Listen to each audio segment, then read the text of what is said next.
शिवसेना उबाठा की जो महिला सांसद हैं, उन्होंने कहा है एकनाथ शिंदे के बेटे के माथे पर लिखा होना चाहिए कि मेरा बाप गद्दार है। मैं उनको जवाब देना चाहता हूं कि गद्दारी तो दरअसल उबाठा ने की है, बल्कि वो कांग्रेस को बदमाश और पाजी कहते थे।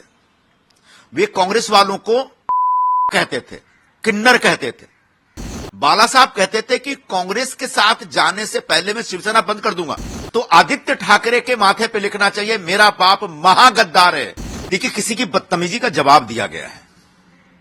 शिवसेना उबाठा की जो महिला सांसद हैं, उन्होंने कहा है कि महाराष्ट्र के माननीय मुख्यमंत्री एकनाथ शिंदे के बेटे के माथे पर लिखा होना चाहिए कि मेरा बाप गद्दार है।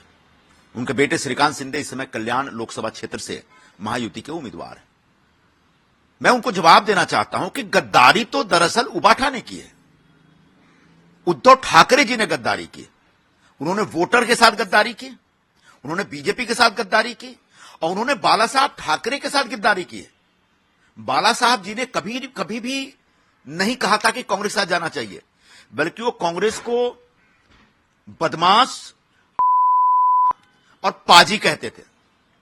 वे कांग्रेस वालों को कहते थे, किन्नर कहते थे।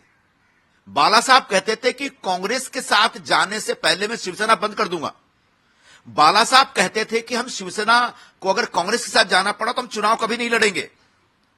और ऐसे बाला साहब के साथ गद्दारी की है शिवसेना उबाठा के लोगों ने। और इसलिए मैंने कहा कि अगर श्रीकांत के माथे पे मेरा बाप गद्दार है लिखना है, तो आदित्य ठाकरे के माथे पे लिखना चाहिए मेरा बाप महागद्दार है, क्योंकि उन्होंने गद्दारी की है। उन्होंने महाराष्ट्र के मतदाताओं के साथ गद्दारी की है, उन्होंने बाला साहब के साथ गद्दारी की है और उन्होंने जो युति था जिसमें शिवसेना और बीजेपी ने मिलकर के वोट मांगा था, उस युति के धर्म के साथ गद्दारी की।